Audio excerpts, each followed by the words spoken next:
Nothing in life that's worth anything is easy. We need to internalize this idea of excellence. Not many folks spend a lot of time trying to be excellent. You can't let your failures define you. You have to let your failures teach you.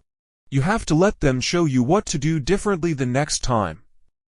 It's important to make sure that we're talking with each other in a way that heals, not in a way that wounds. Where you are right now doesn't have to determine where you'll end up.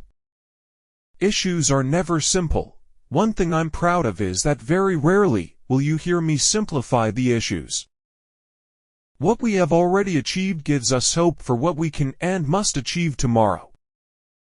Hope is the belief that destiny will not be written for us, but by us, by the men and women who are not content to settle for the world as it is. We are the ones we've been waiting for. We are the change that we seek. Change doesn't come from Washington. Change comes to Washington. Change will not come if we wait for some other person or some other time. We are the ones we've been waiting for. We are the change that we seek. For the sake of our security, our economy and our planet, we must have the courage and commitment to change. Change is building an economy that rewards not just wealth, but the work and workers who created it. So don't let anyone tell you that change is not possible.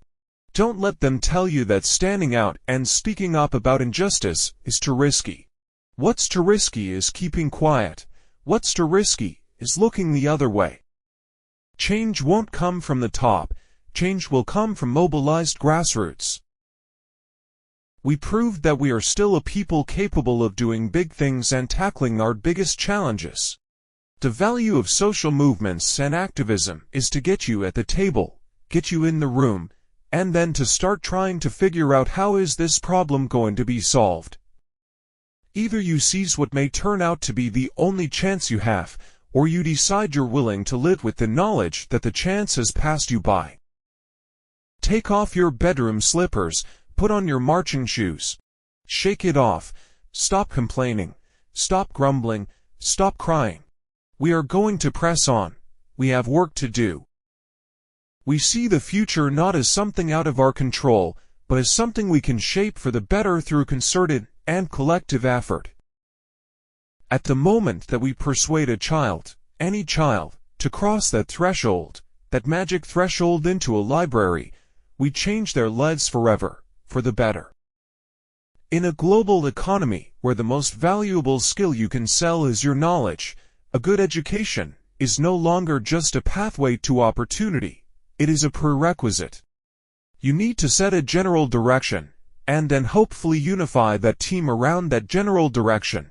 Often I have to rely on other people to implement and execute in order to get there. Setting a direction requires listening to what is important to people. Compromise does not mean surrendering what you believe. It just means that you are recognizing the fact that these people who disagree with you have dignity and worth too. You have to hear them and see them. Focusing your life solely on making a buck shows a certain poverty of ambition. It asks too little of yourself. Because it's only when you hitch your wagon to something larger than yourself that you realize your true potential. There's only one thing we can be sure of, and that is the love that we have for our children, for our families, for each other. The warmth of a small child's embrace, that is true. Michelle Obama has been more relaxed and more joyful since we left office. That allowed us to just enjoy the deep love that comes with a marriage this long, but also to be friends again. My children have an impact on me. People who I love sometimes explain to me what I should have understood earlier. They can often show you what you should have already been able to see. The great thing about the girls is they've got a wonderful role model in their mom. They've seen how Michelle and I interact, not only the love but also the respect that I show to their mom. So I think they have pretty high expectations about how relationships should be, and that gives me some confidence about the future. Obviously I couldn't have done anything that I've done without Michelle. Not only has she been a great first lady, she is just my rock.